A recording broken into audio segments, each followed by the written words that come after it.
Welcome to Barbarous Bulletin, your go-to source for in-depth analysis and unbiased reporting on the latest global news. I'm your host, Barbara, and I'm excited to share today's top stories with you. We're starting off with a significant development in international relations, as Australian Prime Minister Anthony Albanese embarks on a 6-day visit to China.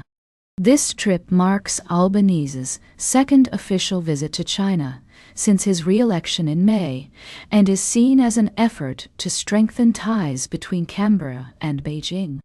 According to reports from BBC World and other sources, Albanese's delegation includes top executives from major Australian companies such as Macquarie Bank, HSBC, Rio Tinto, BHP, and Fortescue.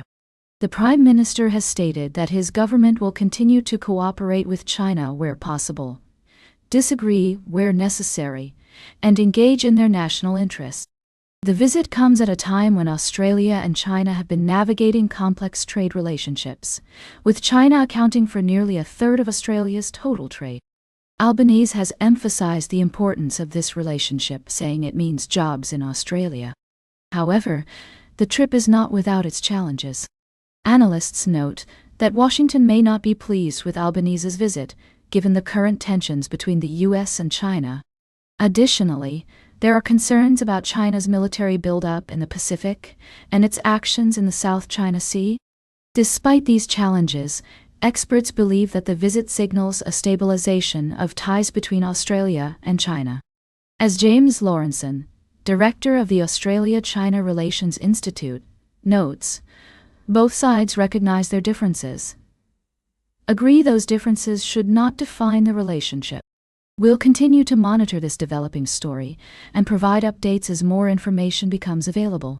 For now, it's clear that Albanese's visit to China is a significant step towards strengthening economic and diplomatic ties between the two nations. We'll be right back with more of today's top news on Barbarous Bulletin. Welcome back to Barbarous Bulletin. We're taking a closer look at a developing story from East Africa, where protests against the government have turned violent in Kenya. The country has been witnessing successive waves of anti-government demonstrations since June last year, with the latest protest on Monday resulting in the loss of 38 lives. According to reports, the Kenyan government has responded to the protests with brutal crackdowns, including mass arrests and alleged abductions by security operatives. Rights groups have condemned the excessive use of force, saying it has only deepened public outrage and alienated citizens from the state. At the heart of the unrest is a sense of disappointment and disillusionment with President William Ruto's administration. During his campaign, he promised to champion the interests of ordinary people, but many Kenyans feel that his government has failed to deliver on its promises. The introduction of new taxes, including a 1.5% housing levy and a 2.75% health insurance tax, has added to the burden of already struggling citizens. Despite the challenges, President Ruto remains committed to his vision for Kenya, highlighting initiatives such as affordable housing, universal health care, and digital jobs. However, critics argue that these programs have come at a steep cost and have not resulted in better public services. As the situation continues to unfold, it's clear that the relationship between the government and its citizens has become increasingly strained. With over 100 people killed in the protests since June last year, there are growing concerns about the impact of the unrest on the country's stability and future.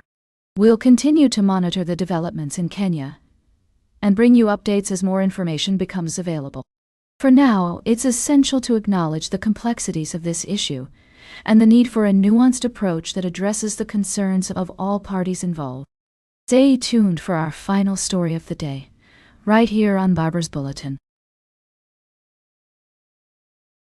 Welcome back to Barbarous Bulletin.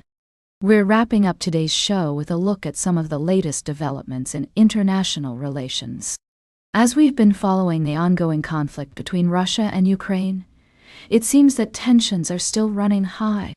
According to recent reports, Republicans in the U.S. are pushing for stricter sanctions against Russia, which could potentially cut off the country from vital trading partners like China, India, and Europe. This move is seen as an attempt to give President Trump leverage to stop the war in Ukraine. On the other hand, Russia has been strengthening its ties with North Korea, with Foreign Minister Sergei Lavrov meeting with North Korean leader Kim Jong-un during his visit to the country. Lavrov's trip to North Korea is part of a series of high-profile visits by top Moscow officials, as both countries deepen their military and political ties over Russia's involvement in Ukraine. It's worth noting that North Korea has provided Russia with artillery shells and missiles, and has even sent thousands of troops to support Russian forces.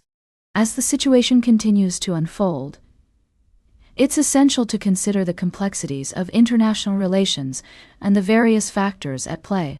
While some argue that stricter sanctions could be an effective way to pressure Russia into ending the conflict, others warn that such measures could have unintended consequences and potentially harm innocent civilians. Ultimately, finding a resolution to this crisis will require careful diplomacy and a nuanced understanding of the interests and motivations of all parties involved. As we continue to monitor the situation, it's crucial to remain informed and engaged, without taking sides or promoting biased agendas. That's all for today's Barbara's Bulletin.